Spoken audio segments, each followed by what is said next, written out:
ನಾನು ಭಾರತದಿಂದ ಕೆಲಸ ಹುಡುಕಿಕೊಂಡು ಇರಾನ್ಗೆ ಹೋಗಿದ್ದೆ. ಅಲ್ಲಿ ನಾನು ಪ್ರಸಿದ್ಧ ಬಿಲ್ಡರ್ ಆದೆ. ನಾನು ಭಾರತಕ್ಕೆ ಹಿಂದಿರುಗಿದಾಗ ನನ್ನ ಸಂಬಂಧಿಕರಲ್ಲಿ ಅನೇಕ ಸುಂದರ ಹುಡುಗಿಯರಿದ್ದರು ಮತ್ತು ಅವರೆಲ್ಲರೂ ನನ್ನನ್ನು ಮದುವೆಯಾಗಲು ಸಿದ್ಧರಿದ್ದರು. ಆದರೆ ನಾನು ನನ್ನ ವಿಧವೆ ಸೋದರ ಸಂಬಂಧಿ ಉಮಾಳನ್ನು ಮದುವೆಯಾದೆ. ಅವಳು 3 ವರ್ಷಗಳ ಹಿಂದೆ ನನ್ನನ್ನು ತಿರಸ್ಕರಿಸಿದ್ದಳು. ಅವಳು ಶ್ರೀಮಂತ ಹುಡುಗನನ್ನು ಮದುವೆಯಾಗಿದ್ದಳು. ಆದರೆ ಇಂದು ನಾನು ತುಂಬ ದೊಡ್ಡ ಬಿಲ್ಡರ್ ಆಗಿದ್ದೆ. ಉಮಾಳ ಮೇಲೆ ಸೇಡು ತೀರಿಸಿಕೊಳ್ಳಲು ನಾನು ಆಕೆಯನ್ನೇ ಮದುವೆಯಾದೆ. ಮೊದಲ ರಾತ್ರಿಯೇ ನಾನು ಅವಳನ್ನು ಅವಳ ಕೈ ಹಿಡಿದು ಅವಳ ತಂದೆಯ ಮನೆಗೆ ಎಳೆದುಕೊಂಡು ಹೋದೆ. ನಾನು ಅವಳ ಮುಖದ ಮೇಲೆ ಹಣದ ಕಟ್ಟನ್ನು ಎಸೆದು ಹೇಳಿದೆ, ನೀನು ನೀತಿ ಕೆಟ್ಟ ಹೆಣ್ಣೆಂದು. ನನ್ನೊಳಗಿನ ಬೆಂಕಿ ತಣ್ಣಗಾದಾಗ ನಾನು ಹಿಂತಿರುಗುವ ಸಮಯದಲ್ಲಿ ಅವಳು ಅಳುತ್ತಾ ನನಗೆ ಒಂದು ಕಾಗದವನ್ನು ಬರೆದುಕೊಟ್ಟಳು. ಮನೆಗೆ ತಲುಪಿದ ನಂತರ ನಾನು ಆ ಕಾಗದವನ್ನು ತೆರೆದು ನೋಡಿದಾಗ ನನ್ನ ಹೃದಯ ನಡುಗಿತು. ಯಾಕಂದರೆ ಅದು ಅವಳ ಸ್ನೇಹಿತರೆ. ಕಥೆ ಮುಂದುವರಿಸೋ ಮುಂಚೆ ದಯವಿಟ್ಟು ವಿಡಿಯೋಗೆ ಒಂದು ಲೈಕ್ ಮಾಡಿ. ಈಗ ನನ್ನ ಇಡೀ ಕಥೆಯನ್ನು ನನ್ನ ಮಾತಿನಲ್ಲಿ ಕೇಳಿ. ಉಮಾಳ ವಧುವಿನ ಉಡುಗೆ ತುಂಬ ಸುಂದರವಾಗಿತ್ತು. ಗೋಡೆಗಳ ಮೇಲೆ ನೇತಾಡುವ ಗುಲಾಬಿ ಎಲೆಯ ಚಿನ್ನದ ದಾರಗಳು, ಕೋಣೆಯಲ್ಲಿ ಪರಿಮಳವನ್ನು ಹರಡುವ ಮಲ್ಲಿಗೆ ಹೂವಿನ ಹಾರಗಳು, ಗುಲಾಬಿ ಬಣ್ಣದ ಲೆಹಂಗಾದಲ್ಲಿ ಉಮಾ ಮಿಂಚುತ್ತಿದ್ದಳು. ಆದರೆ ಸ್ವಲ್ಪ ಭಯಭೀತಳಾದ ವಧುವಿನಂತೆ ಇದ್ದಳು. ಆದರೆ ಈ ಆತಂಕವು ನವವಿವಾಹಿತ ವಧುವಿನಂತಿರಲಿಲ್ಲ. ಇದು ಅವಳ ಮೊದಲ ಫಸ್ಟ್ ನೈಟ್ ಆಗಿರಲಿಲ್ಲ. ಯಾಕಂದರೆ 1 ವರ್ಷದ ಹಿಂದೆ ಅವಳು ಬಹಳಷ್ಟು ಕನಸುಗಳೊಂದಿಗೆ ವಧುವಾಗಿದ್ದಳು. ಕನಸು ಹೆಚ್ಚು ಕಾಲ ಉಳಿಯಲು ಸಾಧ್ಯವಾಗಲಿಲ್ಲ ಎಂಬುದು ಬೇರೆ ವಿಷಯ. ಅವಳು ಕೇವಲ 1 ವರ್ಷ ವಿವಾಹಿತ ಮಹಿಳೆಯಾಗಿ ಉಳಿದಳು. ನಂತರ ವಿಧವೆಯಾದಳು. ಅವಳ ಜೀವನ ಅಲ್ಲಿಗೆ ನಿಂತು ಹೋಯಿತು ಎಂದು ಅವಳು ಭಾವಿಸಿದ್ದಳು. ಇಡೀ ಕುಟುಂಬದವರು ಅವಳ ದುರದೃಷ್ಟದ ಬಗ್ಗೆ ಮಾತನಾಡಲು ಪ್ರಾರಂಭಿಸಿದ್ದರು. ಆದರೆ ವಿಧಿಯ ತಿರುವು ನೋಡಿ, ಅವಳು ಮತ್ತೊಮ್ಮೆ ವಧುವಾದಳು. ಅದು ಕೂಡ ಇನ್ನೂ ಮದುವೆಯಾಗದ ಹುಡುಗನ ಜೊತೆ. ಅವಳ ಸ್ವಂತ ಚಿಕ್ಕಮ್ಮ ಹಾಗೂ ದೊಡ್ಡಮ್ಮ ಅವಳ ಬಗ್ಗೆ ಬಹಿರಂಗವಾಗಿ ಮಾತನಾಡಿದ್ದರು. ಈ ವಿಧವೆಯನ್ನು ಯಾರು ಸ್ವೀಕರಿಸ್ತಾರೆ? ಇಲ್ಲಿ ಅವಳು ಮತ್ತೆ ತನ್ನ ಹೆತ್ತವರ ಮೇಲೆ ಹೊರೆಯಾಗಲು ಬಂದಿದ್ದಾಳೆ. ವಯಸ್ಸಿಗೆ ಬಂದಿರೋ ಹುಡುಗಿಯರು ಇಲ್ಲಿ ಕುಳಿತಿರುವಾಗ ಇವಳು ಬಂದ್ಲು. ಅವಳ ದುರದೃಷ್ಟದ ಬಗ್ಗೆ ದುಃಖಿಸುವ ಬದಲು ಜಗತ್ತು ಅವಳನ್ನು ಕೆಣಕಲು ಪ್ರಾರಂಭಿಸಿತು. ಆದರೆ ನಂತರ ಅವಳ ಸೋದರ ಅತ್ತೆ ತನ್ನ ಮಗನ ಒತ್ತಾಯದ ಮೇರೆಗೆ ಅವಳನ್ನು ತನ್ನ ಸೊಸೆಯನ್ನಾಗಿ ಸ್ವೀಕರಿಸಿಕೊಂಡರು. ಇಂದು ಉಮಾ ಗುಲಾಬಿ ಬಣ್ಣದ ವಧುವಿನ ಉಡುಪನ್ನು ಧರಿಸಿ ಪೂರ್ಣ ಹಕ್ಕುಗಳೊಂದಿಗೆ ತನ್ನ ಗಂಡನ ಕೋಣೆಗೆ ಪ್ರವೇಶಿಸಿದಳು. ಈಗ ಅವಳು ತುಂಬ ಆತಂಕದಿಂದ ರಮೇಶ್ಗಾಗಿ ಕಾಯುತ್ತಿದ್ದಳು. ಅವನು ಒಮ್ಮೆ ಅವಳಿಗೆ ಅತಿಯಾದ ವಿಶ್ವಾಸ ಮತ್ತು ಪೂರ್ಣ ಮನಸ್ಸಿನಿಂದ ಮದುವೆಯಾಗುವ ಬಯಕೆಯನ್ನು ವ್ಯಕ್ತಪಡಿಸಿದ್ದ. ಆದರೆ ಉಮಾ ನಿರಾಕರಿಸಿದ್ದಳು. ರಮೇಶ್ ತನ್ನ ಅತ್ತೆಯ ಮಗ. ಅವನ ಪ್ರೀತಿಯನ್ನು ಅವಳು ತಿರಸ್ಕರಿಸಿ ಅವನ ನಂಬಿಕೆಯನ್ನು ಹುಸಿ ಮಾಡಿದ್ದಳು. ಅವಳು ತನ್ನ ಶ್ರೀಮಂತ ಸಹಪಾಠಿಯನ್ನು ಮದುವೆಯಾಗಿದ್ದಳು. ಅವನ ಮರಣದ ನಂತರ ಅವಳು ವಿಧವೆಯಾಗಿದ್ದಳು. ಈಗ ರಮೇಶ್ನನ್ನು ಮದುವೆಯಾಗಿ ಬಂದಿದ್ದಳು. ಇದರ ಬಗ್ಗೆ ಯೋಚಿಸುತ್ತಾ ಅವಳ ಹೃದಯ ವೇಗವಾಗಿ ಬಡಿಯಲು ಪ್ರಾರಂಭಿಸಿತು. ರಮೇಶ್ ನಿಜವಾಗ್ಲೂ ಉಮಾಳನ್ನು ತುಂಬ ಪ್ರೀತಿಸುತ್ತಿದ್ದ. ಅದಕ್ಕಾಗಿ ಅವಳು ಮದುವೆಯಾದ ನಂತರವೂ ರಮೇಶ್ ಮದುವೆಯಾಗಿರಲಿಲ್ಲ. ಕುಟುಂಬದಲ್ಲಿ ಅವಿವಾಹಿತ ಹುಡುಗಿಯರು ಅವನನ್ನು ಮದುವೆಯಾಗಲು ತುದಿಗಾಲಲ್ಲಿ ನಿಂತಿದ್ದರು. ಆದರೆ ರಮೇಶ್ ಉಮಾಳನ್ನು ತನ್ನ ಹೆಂಡತಿಯಾಗಿ ಆರಿಸಿಕೊಂಡಿದ್ದ. ಎಲ್ಲ ಸಂಬಂಧಿಕರು ಮೂಗಿನ ಮೇಲೆ ಬೆರಳಿಟ್ಟು ಆಶ್ಚರ್ಯ ವ್ಯಕ್ತಪಡಿಸಿದ್ದರು. ರಮೇಶ್ ತಮ್ಮ ಅವಿವಾಹಿತ ಹೆಣ್ಣು ಮಕ್ಕಳನ್ನು ಬಿಟ್ಟು ವಿಧವೆಯನ್ನು ಮದುವೆಯಾಗುತ್ತಿದ್ದಾನೆ ಎಂದು ಅವರು ತುಂಬಾ ಕೋಪಗೊಂಡಿದ್ದರು. ಅದು ಹೇಗೆ ಅವನು ಆ ರೀತಿಯಾಗಿ ತೀರ್ಮಾನ ಮಾಡಲು ಸಾಧ್ಯ? ಅವರೆಲ್ಲರಿಗೂ ಅರ್ಥವಾಗದ ವಿಷಯವಾಗಿತ್ತು. ಅಲ್ಲಿ ಅವನ ಚಿಕ್ಕಮ್ಮ ಕೂಡ ಉರಿಯುತ್ತಿದ್ದರು. ತನ್ನ ಸಹೋದರನ ಮಗಳನ್ನು ರಮೇಶನಿಗೆ ಮದುವೆ ಮಾಡಿಸಿ ಕರೆತರುವುದು ಅವಳ ಅಂತರಾಳದ ಬಯಕೆಯಾಗಿತ್ತು. ಆದರೆ ರಮೇಶ್ನ ನಿರ್ಧಾರ ಎಲ್ಲರ ಭರವಸೆಗಳನ್ನು ಹುಸಿಗೊಳಿಸಿತು. ಉಮಾ ವಿಧವೆಯಾದ ನಂತರ ಅವಳಿಗೆ ಅನಿಷ್ಟೆ ಎಂಬ ಬಿರುದು ನೀಡಲಾಗಿತ್ತು. ಅಲ್ಲಿ ಅವಳನ್ನು ಮಾಟಗಾತಿ ಎಂದು ಕರೆಯಲಾಗುತ್ತಿತ್ತು. ಅವಳು ಏನೋ ವಶೀಕರಣ ಮಾಡಿರಬೇಕು. ಅವಳ ಪ್ರೀತಿಯಲ್ಲಿ ಹುಚ್ಚನಾಗುವಂತೆ ರಮೇಶ್ನನ್ನು ಮೋಹಿಸಿದ್ದಾಳೆ. ಅವನು ವಿಧವೆಯನ್ನು ಮಾತ್ರವಲ್ಲ, ತನ್ನ ಪ್ರೀತಿಯನ್ನು ತಿರಸ್ಕರಿಸಿ ಶ್ರೀಮಂತ ಹುಡುಗನನ್ನು ಆರಿಸಿಕೊಂಡ ಹುಡುಗಿಯನ್ನು ಮತ್ತೆ ತನ್ನ ಜೀವನ ಸಂಗಾತಿಯನ್ನಾಗಿ ಮಾಡಲಿದ್ದಾನೆ. ಆದರೆ ರಮೇಶ್ ಈ ಎಲ್ಲ ಕಹಿ ಮಾತುಗಳನ್ನು ಒಂದು ಕಿವಿಯಿಂದ ಕೇಳಿ ಇನ್ನೊಂದು ಕಿವಿಯಿಂದ ಹೊರಹಾಕಿದನು. ಈಗ ರಮೇಶ್ನ ಪ್ರೀತಿಯ ಹುಚ್ಚುತನದ ಬಗ್ಗೆ ಯೋಚಿಸುತ್ತಾ ಉಮಾ ವಿಚಿತ್ರವಾದ ಅಜ್ಞಾನದಲ್ಲಿ ಮುಳುಗಿದಳು. ರಮೇಶನ ಪ್ರೀತಿಯ ಅಮಲು ಅವಳ ಕಣ್ಣುಗಳಲ್ಲಿ ನಲಿದಾಡಲು ಪ್ರಾರಂಭಿಸಿತು. ಅವಳ ಕಣ್ಣು ರೆಪ್ಪೆಗಳು ನಾಚಿಕೆಯಿಂದ ಕುಣಿದಾಡಲು ಪ್ರಾರಂಭಿಸಿದವು. ಸಂಬಂಧಿಕರಲ್ಲಿ ರಮೇಶ್ ಮಾತ್ರ ವಿಶೇಷ ವ್ಯಕ್ತಿತ್ವದ ಯುವಕ. ಅವನನ್ನು ಒಮ್ಮೆ ನೋಡಿದವರು ಮತ್ತೆ ಅಲ್ಲೇ ನಿಂತು ಬಿಡುತ್ತಾರೆ. ಅಂಥ ಪರ್ಸನಾಲಿಟಿ ಅವನದ್ದು. ಸಿನಿಮಾ ಹೀರೋಗಳಂತೆ ಕಾಣುತ್ತಿದ್ದ. ಎಲ್ಲ ಹುಡುಗಿಯರು ಅವನ ಎದೆಯ ಮೇಲೆ ತಲೆ ಇಡಲು ಹಾತೊರೆಯುತ್ತಿದ್ದರು. ಅವನ ಸುಂದರವಾದ ದೇಹವು ಅವನನ್ನು ನೋಡುತ್ತಲೇ ಇರಬೇಕೆನಿಸುವ ಹಾಗೆ ಮಾಡುತ್ತಿತ್ತು. ಅವನು ನೌಕಾಪಡೆಯ ಸೈನಿಕನಂತೆ ಕಾಣುತ್ತಿದ್ದ. ಮಹಲಿನಲ್ಲಿರುವ ಪ್ರತಿಯೊಂದು ಕಣ್ಣು ಅವನನ್ನು ನೋಡುತ್ತಲೇ ಇದ್ದವು. ಅವನು ಯಾವುದೇ ಹುಡುಗಿಯ ಬಳಿ ಹಾದು ಹೋದಾಗಲೆಲ್ಲ ಅವರ ಉಸಿರಾಟವು ವೇಗವಾಗುತ್ತಿತ್ತು. ಪ್ರತಿ ಹುಡುಗಿಯು ಅವನನ್ನು ರಾಜಕುಮಾರ ಬಿಳಿ ಕುದುರೆ ಮೇಲೆ ಬಂದಿದ್ದಾನೆ ಎಂದು ಊಹಿಸಿಕೊಳ್ಳುವಂತೆ ಕನಸು ಕಾಡುತ್ತಿದ್ದರು. ಕಳೆದ 1.5 ಗಂಟೆಯಿಂದ ಉಮಾ ಇದರ ಬಗ್ಗೆ ಯೋಚಿಸುತ್ತಾ ಕುಳಿತಿದ್ದಳು. ಅವಳಿಗೆ ತನ್ನನ್ನು ತಾನು ನಿಯಂತ್ರಿಸಿಕೊಳ್ಳಲು ಸಾಧ್ಯವಾಗಲಿಲ್ಲ. ಅವಳು ತನ್ನ ಕೋಣೆಯನ್ನು ಬಿಟ್ಟು ರಮೇಶನ ತೋಳುಗಳಿಗೆ ಹೋಗಲು ಬಯಸುತ್ತಿದ್ದಳು. ಅವಳಿಗೆ ಇನ್ನು ಮುಂದೆ ಕಾಯಲು ಸಾಧ್ಯವಾಗಲಿಲ್ಲ. ಅವಳು ಪ್ರತಿ ಕ್ಷಣವನ್ನು ಎಣಿಸಲು ಪ್ರಾರಂಭಿಸಿದಳು. ಆದರೆ ಅವಳನ್ನು ಕಾಯುವಂತೆ ಮಾಡಿ ಅವಳ ಸಂಕಟವನ್ನು ಆನಂದಿಸಲು ಬಯಸಿದ ಇವನು ಎಂಥ ಪ್ರೇಮಿ! ಅವಳು ತುಂಬಾ ಭಾವನೆಗಳಿಂದ ಯೋಚಿಸಿದ ನಂತರ ತನ್ನ ಬೆನ್ನನ್ನು ನೇರಗೊಳಿಸಲು ಹಾಸಿಗೆಯ ಮೇಲೆ ಒರಗಿದಳು.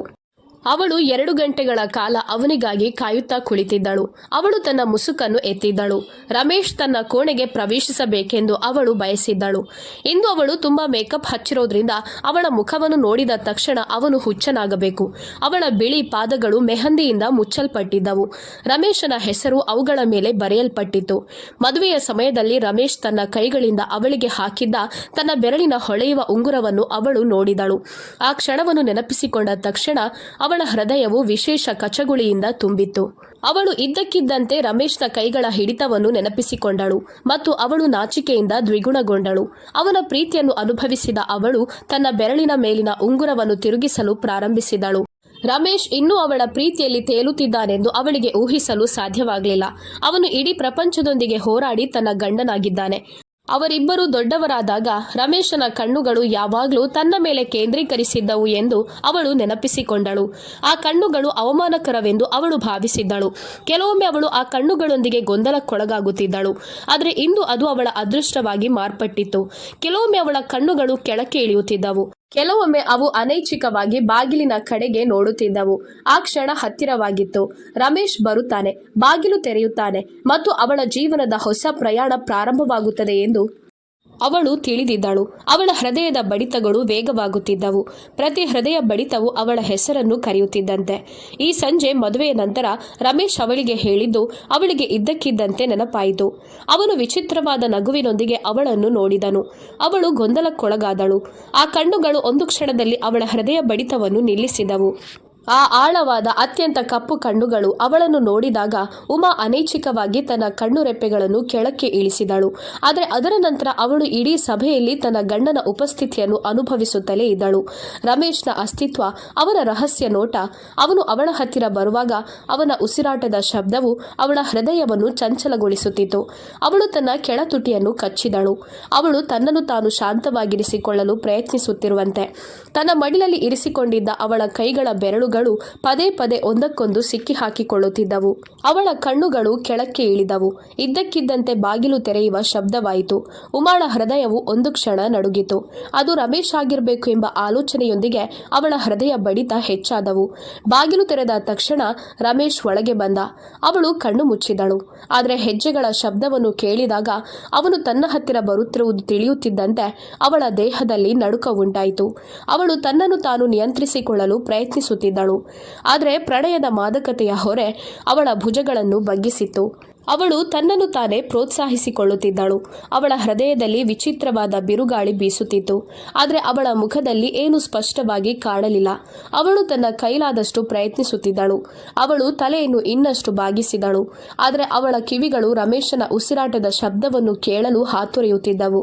ಅವಳು ಕೆಲವು ಮೃದುವಾದ ಮಾತುಗಳಿಗಾಗಿ, ಕೆಲವು ಪ್ರೀತಿಯ ಮಾತುಗಳಿಗಾಗಿ ಕಾಯುತ್ತಿದ್ದಳು. ಆದರೆ ರಮೇಶನ ಧ್ವನಿ ವಿಶ್ವದಲ್ಲಿ ಅದ್ದಿದ ಕತ್ತಿಯಂತೆ ಪ್ರತಿಧ್ವನಿಸಿತು. ಇಂದು ತಾವು ಪ್ರದೀಪ್ನನ್ನು ತುಂಬ ಮಿಸ್ ಮಾಡಿಕೊಳ್ತಿರ್ಬೇಕು ಅಲ್ವಾ? ಯಾಕಂದರೆ ಅವನು ಕೋಟ್ಯಾಧಿಪತಿಯಾಗಿದ್ದ. ಆದರೆ ಇಂದು ನಾನು ಹಿಂದಿನ ಕಾಲದ ಬಡ ರಮೇಶ್ ಅಲ್ಲ. ನಾನು ಕೋಟ್ಯಾಧಿಪತಿ ಅಲ್ಲದಿರ್ಬೋದು, ಆದರೆ ನಾನು ಖಂಡಿತವಾಗಿಯೂ ಲಕ್ಷಾಧಿಪತಿಯಾಗಿದ್ದೇನೆ. ಅದಕ್ಕಾಗಿ ನೀನು ನನ್ನ ಕೈ ಹಿಡಿಯಲು ಹಿಂದೇಟು ಹಾಕಲಿಲ್ಲ. ಅಂದ ಹಾಗೆ ನೀನು ತುಂಬ ಸ್ವಾರ್ಥಿ ಹುಡುಗಿ. ಉಮಾ ಬಹಳ ಆಶ್ಚರ್ಯದಿಂದ ರಮೇಶನ ಮುಖವನ್ನು ನೋಡಿದಳು. ಅವನ ಮುಖದಲ್ಲಿ ವಿಚಿತ್ರವಾದ ನಗು ಇತ್ತು. ಆದರೆ ಆ ಕ್ಷಣದಲ್ಲಿ ಆ ನಗುವಿನ ಅರ್ಥವೇ ಬೇರೆ ಎಂದು ಅವಳು ಭಾವಿಸಿದಳು. ನೀನು ನನ್ನನ್ನು ಯಾಕೆ ಹಾಗೆ ನೋಡ್ತಿದ್ಯಾ? ನಾನು ನಿನಗೆ ಏನಾದರೂ ತಪ್ಪು ಹೇಳಿದೆನಾ? ಅವನು ಕೋಪದಿಂದ ನಗುತ್ತಾ ಹೇಳಿದಾಗ ಉಮಾಳ ದೇಹದಲ್ಲಿ ನಡುಕ ಬಂದಿತು. ರಮೇಶ್ನ ಸನ್ನೆಯನ್ನು ನೋಡಿ ಅವಳ ಮೈಯ ರೋಮ ಎದ್ದು ನಿಂತು ಬಿಡುತ್ತೆ. ಅವಳು ತನ್ನ ನೋಟವನ್ನು ತಪ್ಪಿಸಿದಳು. ನಿನ್ನ ನಾಚಿಕೆ ಸ್ವಭಾವ, ನಿನ್ನ ಕೆಳಮುಖದ ಕಣ್ಣುಗಳು ನನ್ನ ಹೃದಯವನ್ನು ಕಂಪಿಸುತ್ತಿದ್ದವು. ಆದರೆ ಈಗ ನೀನು ಸಂಪತ್ತಿನ ಹಸಿವಿನಿಂದ ನನ್ನನ್ನು ಮೋಸಗೊಳಿಸಲು ಸಾಧ್ಯವಿಲ್ಲ. ಉಮಾಳ ಧೈರ್ಯ ನಿಂತು ಹೋಗಿತ್ತು. ರಮೇಶ್ನ ಕೋಪಗೊಂಡ ಮುಖ ಅವಳ ಮನಸ್ಸನ್ನು ಗಲಿಬಿಲಿಗೊಳಿಸಿತು. ಅವಳು ನಿಧಾನವಾಗಿ ತನ್ನನ್ನು ತಾನೇ ನೇರಗೊಳಿಸಿಕೊಂಡು ಅವನ ತಲೆಗೆ ತಲೆಯನ್ನು ಒರಗಿಸಿ ಕುಳಿತುಕೊಂಡಳು. ರಮೇಶ್ ಈ ರೀತಿ ಪ್ರತಿಕ್ರಿಯಿಸುತ್ತಾನೆಂದು ಅವಳು ನಿರೀಕ್ಷಿಸಿರಲಿಲ್ಲ. ಅದು ಭಯಾನಕ ಕನಸು ಎಂದು ಅವಳು ಭಾವಿಸಿದಳು. ನಾನು ಕಣ್ಣು ತೆರೆದರೆ ಎಲ್ಲವೂ ಸರಿಯಾಗುತ್ತದೆ ಎಂದು ಒಮ್ಮೆ ಅಂದುಕೊಂಡಿದ್ದಳು. ಆದರೆ ದುರಾದೃಷ್ಟವಶಾತ್ ಅವಳಿಗೆ ಅದು ಕನಸಲ್ಲ, ವಾಸ್ತವ ಎಂದು ಅರಿವಾಯಿತು. ರಮೇಶ್ನ ಎಲ್ಲ ಮಾತುಗಳು ಅವಳ ಹೃದಯದ ಮೇಲೆ ಬಾಣದಂತೆ ಚುಚ್ಚುತ್ತಿದ್ದವು. ಅಸಹಾಯಕಳಾಗಿ ಅವಳ ಕೈಗಳ ನಡುಕ ಕಡಿಮೆಯಾಗಲು ಅವಳು ತನ್ನ ಬೆರಳುಗಳನ್ನು ತನ್ನ ಮುಷ್ಟಿಯಲ್ಲಿ ಒತ್ತಲು ಪ್ರಾರಂಭಿಸಿದಳು. ರಮೇಶ್ ಮುಂದೆ ಸಾಗಿದ್ದ. ಅವಳು ಅವನ ಪರಿಮಳವನ್ನು ಅನುಭವಿಸುತ್ತಿದ್ದಳು. ಆದರೆ ಈಗ ಅವಳಿಗೆ ಈ ಪರಿಮಳ ಇಷ್ಟವಾಗುತ್ತಿರಲಿಲ್ಲ. ಬದಲಿಗೆ ಅದು ಅವಳನ್ನು ಉಸಿರುಗಟ್ಟಿಸುತ್ತಿತ್ತು. ಅವನು ಉಮಾಳ ಮುಂದೆಯೇ ನಿಂತನು. ನಂತರ ಅವನು ಒಂದು ವಿಚಿತ್ರ ಪ್ರಶ್ನೆಯನ್ನು ಕೇಳಿದ. ಅದು ಕೇಳಿ ಉಮಾ ಬೆಚ್ಚಿಬಿದ್ದಳು. ನಿನಗೆ ಎಷ್ಟು ಹಣ ಬೇಕು ಅಂತ ಹೇಳು ಉಮಾ. ಉಮಾಳ ಹೃದಯವನ್ನು ಯಾರೋ ಮುಷ್ಟಿಯಲ್ಲಿ ಹಿಂಡಿದಂತೆ ಭಾಸವಾಯಿತು. ಅವಳು ತಲೆ ಎತ್ತಿದಳು. ರಮೇಶ್ನ ಕಣ್ಣುಗಳಲ್ಲಿ ದ್ವೇಷ ಮತ್ತು ಕೋಪ ಅವಳಿಗೆ ಸ್ಪಷ್ಟವಾಗಿ ಕಾಣುತ್ತಿತ್ತು. ಇವು ಒಂದು ಕಾಲದಲ್ಲಿ ಪ್ರೀತಿಯ ಹೊಳಪನ್ನು ಹೊಂದಿದ್ದ ಅದೇ ಕಣ್ಣುಗಳು. ಉಮಾ, ನಿನಗೆ ಎಷ್ಟು ಹಣ ಬೇಕು ಹೇಳು. ನಾನು ನಿನ್ನಲ್ಲಿ ಕೇಳುವುದು ಒಂದೇ ವಿಷಯ, ಹಣ. ನನ್ನಲ್ಲಿ ಸಂಪತ್ತಿಲ್ಲವೆಂದು ತಿಳಿದು ನೀನು ನನ್ನನ್ನು ತಿರಸ್ಕರಿಸಿದ್ದೆ. ಅವನು ನೋಟುಗಳ ಬಂಡಲನ್ನು ಹೊರತೆಗೆದು ಉಮಾಳ ಮುಂದೆ ಬೀಸುತ್ತಾ ಇದ್ದಕ್ಕಿದ್ದಂತೆ ಅದನ್ನು ಅವಳ ಮೇಲೆ ಎಸೆದನು. ನೋಟುಗಳು ಚದುರಿ ಹೋಗಿ ಅವಳ ಕೂದಲಿನ ಮೂಲಕ ಅವಳ ಮಡಿಲಲ್ಲಿ ಬಿದ್ದವು. ಉಮಾಳ ಹೃದಯ ನಡುಗಿತು. ಆದರೆ ಅವಳು ಒಂದು ಕ್ಷಣದಲ್ಲಿ ಜೀವನ ನಿಂತು ಹೋದಂತೆ ಕಲ್ಲಿನಂತೆ ಕುಳಿತಿದ್ದಳು. ರಮೇಶ್ನ ಧ್ವನಿ ಮತ್ತೆ ಪ್ರತಿಧ್ವನಿಸಿತು. ತಗೋ ಹಣ, ಬೇಕಾದಷ್ಟಿದೆ. ಈಗ ನೀನು ಸಂತೋಷವಾಗಿದ್ಯಾ ಉಮಾ ಎಂದಾಗ ಉಮಾಳ ಕಣ್ಣಲ್ಲಿ ಕಣ್ಣೀರು ನಿರಾತಂಕವಾಗಿ ಹೊರಬರಲು ಪ್ರಾರಂಭಿಸಿತು. ಅವಳ ಕೈಗಳು ನಡುಗುತ್ತಿದ್ದವು. ಅವಳು ತನ್ನ ನಡುಗುವ ಬೆರಳುಗಳಿಂದ ತನ್ನ ದುಪ್ಪಟ್ಟವನ್ನು ಹಿಡಿದಿದ್ದಳು. ಆದರೆ ಅವಳು ತನ್ನ ಕಣ್ಣೀರನ್ನು ತಡೆಯಲು ಸಾಧ್ಯವಾಗಲಿಲ್ಲ. ಅವು ಮೌನವಾಗಿ ಅವಳ ಕೆನ್ನೆಗಳನ್ನು ಒದ್ದೆ ಮಾಡುತ್ತಿದ್ದವು. ಅವಳು ಬಯಸಿದ್ದರೂ ಸಹ ರಮೇಶ್ ಮುಂದೆ ಏನನ್ನು ಹೇಳಲು ಸಾಧ್ಯವಾಗಲಿಲ್ಲ. ಅವಳ ನಾಲಿಗೆಗೆ ಶಕ್ತಿ ಇದ್ದಿದ್ದರೆ ಅವಳು ಎಂದಿಗೂ ನನಗೆ ದುರಾಸೆ ಇಲ್ಲ ಎಂದು ಅವನಿಗೆ ಹೇಳುತ್ತಿದ್ದಳು. ಅವಳು ಎಂದಿಗೂ ಹಣವನ್ನು ಬಯಸಲಿಲ್ಲ. ಅವಳು ರಮೇಶನ ಪ್ರೀತಿಯನ್ನು ಉದ್ದೇಶಪೂರ್ವಕವಾಗಿ ತಿರಸ್ಕರಿಸಿರಲಿಲ್ಲ. ಅವಳು ಅವನಿಗೆ ಸತ್ಯವನ್ನು ಹೇಳಲು ಬಯಸಿದ್ದಳು. ಆದರೆ ಅವಳು ಮೂಕ ಪ್ರೇಕ್ಷಕಳಾಗಿದ್ದಳು. ಏನೇ ಆದರೂ ಮೊದಲ ರಾತ್ರಿಯಲ್ಲಿ ಅವನ ತಾಯಿಯ ಬಗ್ಗೆ ಅವಳು ಅವನಿಗೆ ಏನು ಹೇಳಲು ಸಾಧ್ಯ? ಅವನು ಈಗಾಗಲೇ ಅವಳ ಬಗ್ಗೆ ಕೆಟ್ಟದಾಗಿ ಯೋಚಿಸುತ್ತಿದ್ದನು. ಉಮಾಳ ಬಾಯಿಂದ ತನ್ನ ತಾಯಿಯ ಬಗ್ಗೆ ಏನಾದರೂ ಕೇಳಿದ್ದರೆ ಅವನು ಇನ್ನೂ ಹೆಚ್ಚು ಕೆಟ್ಟದಾಗಿ ವರ್ತಿಸುತ್ತಿದ್ದ. ಯಾಕಂದರೆ ಅವಳು ಹೇಳುವ ಯಾವುದನ್ನು ಅವನು ಅರ್ಥ ಮಾಡಿಕೊಳ್ಳೋದಿಲ್ಲ ಅಥವಾ ಒಪ್ಪುವುದಿಲ್ಲ ಎಂದು ಅವನು ನಿರ್ಧರಿಸಿದ್ದಾನೆಂದು ಅವಳು ಅರ್ಥ ಮಾಡಿಕೊಂಡಿದ್ದಳು. ರಮೇಶ್ ಕೆಳಗೆ ಬಾಗಿ ತನ್ನ ಕೈಗಳಿಂದ ಉಮಾಳ ಮುಖವನ್ನು ಮೇಲಕ್ಕೆತ್ತಿದನು. ಅವನ ಕೈಗಳ ಹಿಡಿತವು ತುಂಬಾ ಬಲವಾಗಿತ್ತು. ಈ ಕಣ್ಣೀರು ಯಾರಿಗಾಗಿ ಉಮಾ? ಇವು ಸಂತೋಷಕ್ಕಾಗಿರಲು ಸಾಧ್ಯವಿಲ್ಲ.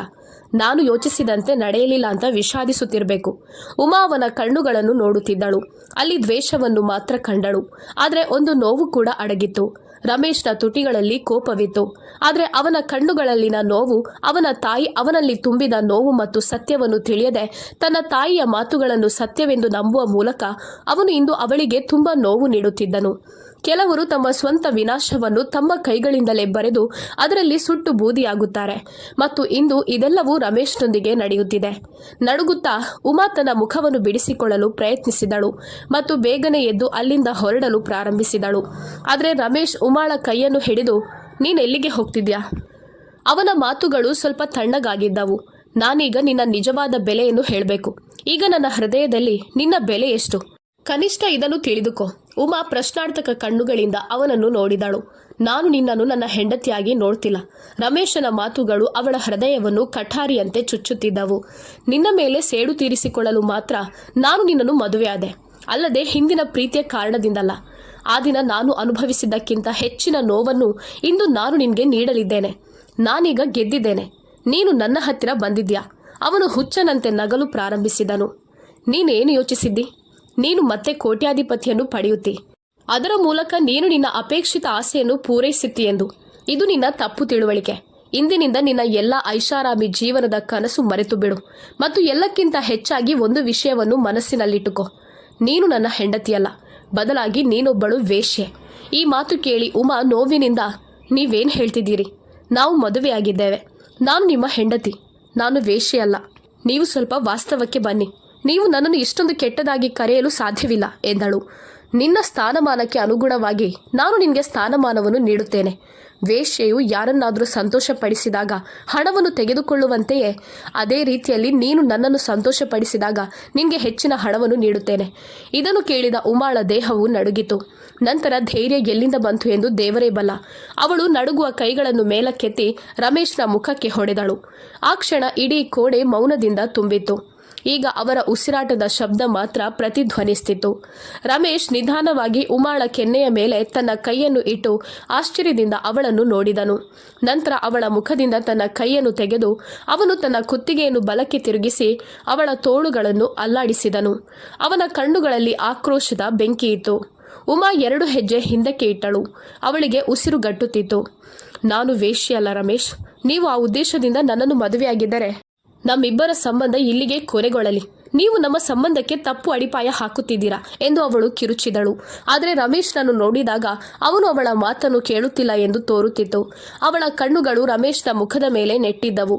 ಅಲ್ಲಿ ಹೊಡೆದ ಗುರುತು ಕಾಣಿಸುತ್ತಿತ್ತು. ಆದರೆ ರಮೇಶ್ನ ಆಳವಾದ ಕಪ್ಪು ಕಣ್ಣುಗಳು ಕೆಂಪಾಗಿದ್ದವು. ಅವಳು ಕಣ್ಣು ಮಿಟುಕಿಸುವುದನ್ನು ಮರೆತಿದ್ದಳು. ನಾನು ಏನು ಮಾಡಿದೆ? ಅವಳು ವಿಷಾದಿಸಲಾರಂಭಿಸಿದಳು. ಕುಳಿತಿದ್ದಾಗ ಏನಾಯಿತು? ಇದ್ದಕ್ಕಿದ್ದಂತೆ ಅವಳ ಹೃದಯದಲ್ಲಿ ರಮೇಶ್ ಬಳಿ ಕ್ಷಮೆಯಾಚಿಸಬೇಕೆಂದು ಆಲೋಚನೆ ಮೂಡಿತು. ಅವಳು ಅಲ್ಲಿಂದ ತೆರಳಲು ನೋಡುತ್ತಿದ್ದಂತೆ ರಮೇಶ್ನ ಕೈಗಳ ಹಿಡಿತ ಬಲವಾಯಿತು. ಅವಳು ಏನೆಂದು ಅರ್ಥ ಮಾಡಿಕೊಳ್ಳುವ ಮೊದಲು ರಮೇಶ್ ಅವಳನ್ನು ಬಾಗಿಲಿನ ಕಡೆಗೆ ಎಳೆಯಲು ಪ್ರಾರಂಭಿಸಿದ. ನೀವು ನನ್ನನ್ನು ಕೋಣೆಯಿಂದ ಯಾಕೆ ಹೊರಗೆ ಕರೆದೊಯ್ಯುತ್ತಿದ್ದೀರಾ? ಮನೆ ಅತಿಥಿಗಳಿಂದ ತುಂಬಿದೆ. ಅಂಥ ಸನ್ನಿವೇಶದಲ್ಲಿ ಅವಳು ಈ ಸ್ಥಿತಿಯಲ್ಲಿ ಕೋಣೆಯಿಂದ ಹೊರಬಂದರೆ ಯಾರಾದರೂ ಅವಳನ್ನು ನೋಡಿದರೆ ಏನಾಗಬಹುದು? ಹೀಗೆ ಯೋಚಿಸುತ್ತಾ ಅವಳು ಧೈರ್ಯವನ್ನು ಒಟ್ಟುಗೂಡಿಸಿ ತನ್ನ ದಾರಿಯಲ್ಲಿ ಬರುತ್ತಿದ್ದ ಸೋಫಾವನ್ನು ಹಿಡಿದಿಡಲು ಪ್ರಯತ್ನಿಸಿದಳು. ಆದರೆ ರಮೇಶ್ ಅವಳನ್ನು ಬಾಗಿಲಿನವರೆಗೆ ಬಿರುಗಾಳಿಯಂತೆ ತನ್ನೊಂದಿಗೆ ಎಳೆದೊಯ್ದನು. ಅವಳು ತಕ್ಷಣ ಕಿರುಚಿದಳು.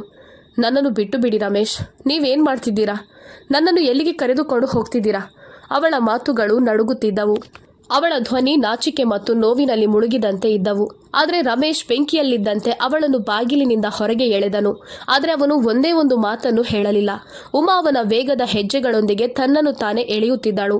ಅವಳ ತೋಳು ರಮೇಶ್ನ ಹಿಡಿತದಲ್ಲಿತ್ತು. ಅವಳು ನೋವಿನಿಂದ ಅಳುತ್ತಿದ್ದಳು. ಕೋಣೆಯ ಬಾಗಿಲು ತೆರೆದ ತಕ್ಷಣ ಅವಳು ಭಯದಿಂದ ಹೇಳಿದಳು, ರಮೇಶ್ ನೋಡಿ, ಎಲ್ಲ ಅತಿಥಿಗಳು ಹೊರಗೆ ಇದ್ದಾರೆ. ಎಲ್ಲರೂ ನಮ್ಮನ್ನು ನೋಡ್ತಾರೆ. ಅವಳು ಬಾಗಿಲಿನಿಂದ ಹೊರಗೆ ಹೋಗಲು ಬಯಸಲಿಲ್ಲ ಮತ್ತು ಕೋಣೆಯೊಳಗೆ ತನ್ನ ಮತ್ತು ರಮೇಶ್ನ ಸಮಸ್ಯೆಗಳನ್ನು ಬುದ್ಧಿವಂತಿಕೆಯಿಂದ ಪರಿಹರಿಸಲು ಬಯಸಿದ್ದಳು. ಆದರೆ ಅವಳ ಎಲ್ಲ ಪ್ರಯತ್ನಗಳು ವಿಫಲವಾದಂತೆ ತೋರುತ್ತಿತ್ತು. ರಮೇಶ್ ಅವಳನ್ನು ಕೋಣೆಯ ಬಾಗಿಲಿನಿಂದ ಹೊರಗೆ ಎಳೆದನು. ಈಗ ಅವಳು ಅವನೊಂದಿಗೆ ಮೆಟ್ಟಿಲುಗಳ ಕಡೆಗೆ ಚಲಿಸಲು ಪ್ರಾರಂಭಿಸಿದಳು. ಆದರೆ ಅವಳು ಆತಂಕದಿಂದ ಮತ್ತೆ ಮತ್ತೆ ಹಿಂತಿರುಗಿ ನೋಡುತ್ತಲೇ ಇದ್ದಳು. ಅವಳು ಉಸಿರುಗಟ್ಟಿದಳು. ಅದು ಮದುವೆಯ ಮನೆ. ಒಳಗಿನಿಂದ ಹರ್ಷಚಿತ್ತದಿಂದ ಮಾತನಾಡುವ ಶಬ್ದಗಳು ಬರುತ್ತಿದ್ದವು. ಯಾರಾದರೂ ಬಾಗಿಲು ತೆರೆಯಬಹುದು, ಯಾರಾದರೂ ಹೊರಗೆ ಬರಬಹುದು ಎಂಬ ಆತಂಕ ಅವಳಲ್ಲಿತ್ತು. ಆದರೆ ರಮೇಶ್ ಅದನ್ನು ಲೆಕ್ಕಿಸಲಿಲ್ಲ. ಕಲ್ಲಿನಷ್ಟು ಗಟ್ಟಿಯಾದ ಹೃದಯದಿಂದ ಅವನು ಅವಳನ್ನು ಕೋಣೆಯಿಂದ ಅಂಗಳಕ್ಕೆ ಎಳೆದೊಯ್ದನು.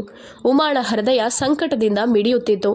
ಅವಳ ಕಣ್ಣುಗಳು ಕಣ್ಣೀರಿನಿಂದ ತುಂಬಿದ್ದವು. ರಮೇಶ್ ಅವಳನ್ನು ಇಲ್ಲಿಗೆ ಯಾಕೆ ಕರೆತಂದಿದ್ದಾನೆಂದು ಅವಳಿಗೆ ಅರ್ಥವಾಗಲಿಲ್ಲ. ರಮೇಶ್ ತಕ್ಷಣ ಕಾವಲುಗಾರನಿಗೆ ಕಠಿಣ ಮಾತುಗಳಲ್ಲಿ ಗೇಟ್ ತೆರೆಯಲು ಆದೇಶಿಸಿ ತಿರುಗಿ ಡ್ರೈವಿಂಗ್ ಸೀಟಿನ ಕಡೆಗೆ ಬಂದ. ಉಮಾ ಇದನ್ನೆಲ್ಲ ತನ್ನ ಒದ್ದೆಯಾದ ಕಣ್ಣುಗಳಿಂದ ನೋಡುತ್ತಿದ್ದಳು ಮತ್ತು ಅದೇ ಸಮಯದಲ್ಲಿ ರಮೇಶ್ನ ಉರಿಯುತ್ತಿರುವ ಕೋಪದಲ್ಲಿ ಕರುಣೆಯನ್ನು ಹುಡುಕುತ್ತಿದ್ದಳು. ರಮೇಶ್ ಕಾರನ್ನು ಸ್ಟಾರ್ಟ್ ಮಾಡಿ ನಂತರ ಕಾರಿನಿಂದ ಹೊರಬಂದು ಅವಳ ಕಡೆಗೆ ಬಂದು ಕುಳಿತುಕೋ ಎಂದು ತುಂಬಾ ಕೋಪದಿಂದ ಹೇಳಿದ. ಉಮಾಳ ಕಣ್ಣುಗಳು ಅರಳಿದವು. ಇಲ್ಲ ರಮೇಶ್, ನಾನಿಲ್ಲಿಂದ ಎಲ್ಲಿಗೂ ಹೋಗೋದಿಲ್ಲ. ದಯವಿಟ್ಟು ನನ್ನನ್ನು ಕ್ಷಮಿಸಿ. ಅವಳು ಬೇಡಿಕೊಳ್ಳಲು ಪ್ರಾರಂಭಿಸಿದಳು. ರಮೇಶ್ ಕಾರಿನ ಹಿಂದಿನ ಬಾಗಿಲು ತೆರೆದು ಅವಳನ್ನು ಕಾರಿನೊಳಗೆ ತುಂಬಾ ಬಲವಾಗಿ ತಳ್ಳಿದನು. ಅವಳು ಸೀಟಿನ ಮೇಲೆ ಮುಖ ಕೆಳಕ್ಕಾಗಿ ಬಿದ್ದಳು. ಅವಳ ದುಪ್ಪಟ್ಟ ಅವಳ ಭುಜದಿಂದ ಜಾರಿತು. ರಮೇಶ್ ರಭಸವಾಗಿ ಕಾರಿನ ಬಾಗಿಲು ಮುಚ್ಚಿ ಅವನು ಬಂದು ಮುಂಭಾಗದ ಸೀಟಿನಲ್ಲಿ ಕುಳಿತನು. ಕಾವಲುಗಾರ ಅವರನ್ನು ನೋಡುತ್ತಿದ್ದ. ಇದನ್ನು ನೋಡಿ ಉಮಾ ಒತ್ತಡ ಮತ್ತು ನಾಚಿಕೆಯಿಂದ ಉಗುಳು ನುಂಗುತ್ತಿದ್ದಳು. ರಮೇಶ್, ಈಗ ನನ್ನನ್ನು ಎಲ್ಲಿಗೆ ಕರೆದುಕೊಂಡು ಹೋಗ್ತಿದ್ದೀರಿ? ಹೀಗೆ ಕೇಳುತ್ತಾ ಅವಳು ಅಳುತ್ತಿದ್ದಳು. ಅವಳ ಹೃದಯದಲ್ಲಿ ಭಯವಿತ್ತು. ಆದರೆ ರಮೇಶ್ ಯಾವುದನ್ನು ಕ್ಯಾರೆ ಮಾಡದೆ ಕಾರು ಮುಂದಕ್ಕೆ ಚಲಾಯಿಸಿದ. ಅವಳಿಗೆ ಗೋಡೆಯೊಂದಿಗೆ ಮಾತನಾಡುತ್ತಿರುವಂತೆ ಭಾಸವಾಯಿತು. ನಂತರ ಅವಳು ಜೋರಾಗಿ ಅಳಲು ಪ್ರಾರಂಭಿಸಿದಳು. ಆದರೆ ರಮೇಶ್ ಒಮ್ಮೆಯೂ ಹಿಂತಿರುಗಿ ನೋಡಲಿಲ್ಲ. ಅವಳು ನಡುಗುತ್ತಿದ್ದಳು. ಅವಳು ಬಾವಿಯ ಅಂಚಿನಲ್ಲಿ ನಿಂತಿರುವಂತೆ ಅವಳಿಗೆ ಕೆಳಗೆ ಬೀಳುವ ಭಯವಿತ್ತು. ಹಿಂತಿರುಗಿ ಮನೆಯ ಬಾಗಿಲನ್ನು ಮತ್ತೆ ಮತ್ತೆ ನೋಡುತ್ತಿದ್ದಳು. ಬಹುಶಃ ಅವನು ಅವಳ ಅಳುವನ್ನು ಕೇಳಬಹುದು. ಬಹುಶಃ ರಮೇಶ್ ಕಾರ್ ನಿಲ್ಲಿಸಬಹುದು. ಆದರೆ ಅವಳ ಎಲ್ಲಾ ಭರವಸೆಗಳು ಸತ್ತು ಹೋಗಿದ್ದವು. ರಮೇಶ್ ಕಾರನ್ನು ಗೇಟ್ನಿಂದ ಹೊರಗೆ ತೆಗೆದುಕೊಂಡಾಗ ಉಮಾಳ ಕಣ್ಣುಗಳು ಮುಂದೆ ನೋಡುತ್ತಿದ್ದವು. ಆದರೆ ಅವಳ ಮನಸ್ಸು ಕತ್ತಲೆಯಲ್ಲಿ ಮುಳುಗಿತ್ತು. ಅವಳು ಅಳುತ್ತಾ ಕುಳಿತಿದ್ದಳು. ರಮೇಶ್ನ ಕೋಪ ಮತ್ತು ದ್ವೇಷ ಅವಳ ಕಿವಿಗಳಲ್ಲಿ ಪ್ರತಿಧ್ವನಿಸುತ್ತಿತ್ತು. ಅವಳು ಒಮ್ಮೆ ಯಾರ ಪ್ರೀತಿಯನ್ನು ನಂಬಿದ್ದಳೋ ಅದೇ ವ್ಯಕ್ತಿ ಈಗ ಅವಳನ್ನು ಕೆಣಕುತ್ತಿದ್ದ ಮತ್ತು ಅವಳನ್ನು ಎಲ್ಲಿಗೆ ಕರೆದೊಯ್ಯುತ್ತಿದ್ದನೋ ದೇವರೇ ಬಲ್ಲ. ಆದರೆ ಅವಳ ಮನಸ್ಸು ಬೇಸರದಿಂದ ಮುಳುಗಿತ್ತು. ಅವಳಿಗೆ ಏನೂ ಅರ್ಥವಾಗಲಿಲ್ಲ. ಮಧ್ಯರಾತ್ರಿಯಲ್ಲಿ, ಅದು ಮದುವೆಯ ಮೊದಲ ರಾತ್ರಿ, ಅವಳ ಗಂಡ ಅವಳನ್ನು ಯಾಕೆ ರಸ್ತೆಗೆ ಕರೆತಂದನು? ಆದರೆ ಕಾರು ಬ್ರೇಕ್ ಹಾಕಿದ ತಕ್ಷಣ ಹೊರ ನೋಡಿದಳು. ಕಂಬ ಮತ್ತು ಗೇಟ್ ನೋಡಿದ ತಕ್ಷಣ ಅವಳ ಕಣ್ಣುಗಳು ಅಗಲವಾದವು. ಯಾಕಂದರೆ ಇದು ಅವಳ ಸ್ವಂತ ಹೆತ್ತವರ ಮನೆ. ಅವಳು ಕೆಲವೇ ಗಂಟೆಗಳ ಹಿಂದೆ ಹೊರಟಿದ್ದ ಸ್ಥಳಕ್ಕೆ ಕಾರು ಬಂದು ನಿಂತಿತ್ತು. ಅವಳ ಮನೆಯನ್ನು ವರ್ಣರಂಜಿತ ದಾರಗಳಿಂದ ಅಲಂಕರಿಸಲಾಗಿತ್ತು. ಮನೆಯೊಳಗಿನಿಂದ ಅತಿಥಿಗಳು ಮಾತನಾಡುವ ಮತ್ತು ನಗುವ ಶಬ್ದ ಇನ್ನೂ ಬರುತ್ತಲೇ ಇತ್ತು. ಅವಳು ತನ್ನ ಮನೆಯನ್ನು ನೋಡಲಾರಂಭಿಸಿದಳು. ಆದರೆ ರಮೇಶ್ ನನ್ನನ್ನು ನನ್ನ ಮನೆಗೆ ಯಾಕೆ ಕರೆತಂದಿದ್ದಾನೆಂದು ಅವಳಿಗೆ ಅರ್ಥವಾಗಲಿಲ್ಲ. ಅವಳು ಇನ್ನೂ ಇದರ ಬಗ್ಗೆ ಯೋಚಿಸುತ್ತಿದ್ದಳು. ರಮೇಶ್ ಕಾರಿನ ಬಾಗಿಲು ತೆರೆದು ಇಳಿ ಕೆಳಗೆ ಎಂದನು. ಅವನ ಮಾತುಗಳು ತುಂಬ ಕಠಿಣವಾಗಿದ್ದವು. ಉಮಾ ತಲೆ ತಿರುಗಿಸಿ ಅವನ ಕಡೆಗೆ ಅಪ್ರಜ್ಞಾಪೂರ್ವಕವಾಗಿ ನೋಡಿದಳು. ರಮೇಶ್ ನನ್ನನ್ನು ಇಲ್ಲಿಗೆ ಯಾಕೆ ಕರೆತಂದಿದ್ದಾನೆಂದು ಅವಳಿಗೆ ಅರ್ಥವಾಗಲಿಲ್ಲ. ಅವಳ ಹೃದಯ ನೋವಿನಲ್ಲಿ ಮುಳುಗಿತು. ರಮೇಶ್ ಅವಳ ಕಣ್ಣುಗಳನ್ನು ಒಂದು ಕ್ಷಣ ನೋಡಿದನು. ಆಗ ಅವನು ಭಾವುಕನಾಗಿದ್ದ. ಆದರೆ ತಕ್ಷಣ ಅವನು ತನ್ನನ್ನು ತಾನೇ ಸಮಾಧಾನ ಪಡಿಸಿಕೊಂಡು ಕೋಪದಿಂದ ಕೆಳಗೆ ಇಳಿ ಎಂದು ಹೇಳಿದ. ನೀನು ನಿನ್ನ ಮನೆಗೆ ತಲುಪಿದ್ದಿ. ಇದು ನಿನ್ನ ಸ್ಥಳ. ನಾನು ಒಂದು ರಾತ್ರಿಯ ಬೆಲೆಯನ್ನು ಪಾವತಿಸಿದ್ದೇನೆ. ಉಳಿದ ರಾತ್ರಿಗಳಿಗೆ ನನ್ನ ಬಳಿ ಹಣವಿಲ್ಲ. ನನಗೆ ಹಣ ಸಿಕ್ಕಾಗ ನಾನು ನಿನ್ನನ್ನು ಇಲ್ಲಿಂದ ಕರೆದೊಯ್ಯುತ್ತೇನೆ. ಈ ಮಾತುಗಳನ್ನು ಕೇಳಿದಾಗ ಉಮಾಳ ಹೃದಯಕ್ಕೆ ಸಿಡಿಲು ಬಡಿದಂತಾಯಿತು. ಆದರೆ ಅವಳು ಏನು ಮಾಡಬಲ್ಲಳು? ಅವಳು ಅವನ ಹೃದಯವನ್ನು ಹೇಗೆ ಬದಲಾಯಿಸಬಹುದು? ಅವಳು ಅವನಿಗೆ ಸತ್ಯವನ್ನು ಹೇಗೆ ಹೇಳಬಲ್ಲಳು? ಅವನ ತಾಯಿ ಅವನ ತಲೆಗೆ ಅಂತಹ ಕೆಟ್ಟ ವಿಷವನ್ನು ತುಂಬಿಸಿರುವಾಗ ಅವಳು ಬಯಸಿದ್ರೂ ಸಹ ಅವಳು ಅದನ್ನು ಅವನ ಮನಸ್ಸಿನಿಂದ ತೆಗೆದುಹಾಕಲು ಸಾಧ್ಯವಾಗಲಿಲ್ಲ. ಈಗ ಅವಳು ಎಲ್ಲವನ್ನೂ ದೇವರಿಗೆ ಬಿಟ್ಟು ಕಾರಿನಿಂದ ಇಳಿದು ತಕ್ಷಣ ಒಳಗೆ ಓಡಿ ಹೋದಳು. ಅವಳ ಸಂಬಂಧಿಕರು ಅವಳನ್ನು ನೋಡಿದ ತಕ್ಷಣ ಎಲ್ಲರೂ ಮೂಕ ವಿಸ್ಮಿತರಾದರು. ಅವಳ ತಾಯಿ ಮತ್ತು ತಂದೆ ಇಬ್ಬರೂ ದಂಗಾಗಿದ್ದರು. ಅವಳು ತನ್ನ ಹೆತ್ತವರಿಗೆ ಎಲ್ಲ ಸತ್ಯವನ್ನು ಹೇಳಿದಳು ಮತ್ತು ನಾನು ನಿಮಗೆ ಹೊರೆಯಾಗಿದ್ದರೆ ನಾನು ಪ್ರದೀಪನ ಮನೆಗೆ ಹಿಂತಿರುಗುತ್ತೇನೆ.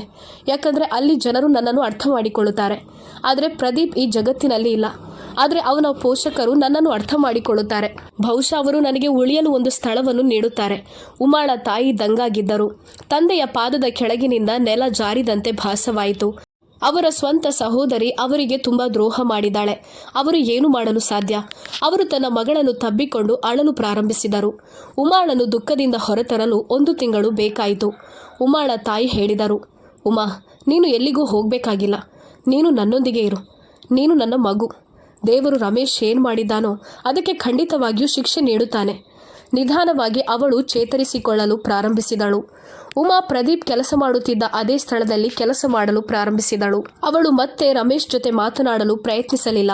ಉಮಾಳ ಹೆತ್ತವರು ಅವರೊಂದಿಗೆ ಮಾತನಾಡಲಿಲ್ಲ. ಅವರು ಈಗಾಗಲೇ ತಮ್ಮ ಸಂಬಂಧವನ್ನು ಕೊನೆಗೊಳಿಸಿದ್ದರು. ರಮೇಶ್ ಈಗ ಪ್ರತಿದಿನ ಕಾಯುತ್ತಿದ್ದ. ಇಂದು ಅವರು ನನಗೆ ಕರೆ ಮಾಡಿ ಕ್ಷಮೆ ಯಾಚಿಸುತ್ತಾರೆ, ಮತ್ತೆ ಉಮಾಳನ್ನು ನನ್ನೊಂದಿಗೆ ಕಳುಹಿಸುತ್ತಾರೆ. ಆದರೆ ಈ ಆಲೋಚನೆ ಅವನ ಮನಸ್ಸಿನಲ್ಲಿಯೇ ಉಳಿಯಿತು. ಅಂತಹದ್ದೇನೂ ಆಗಲಿಲ್ಲ. ಅವರು ಕರೆನೂ ಮಾಡಲಿಲ್ಲ.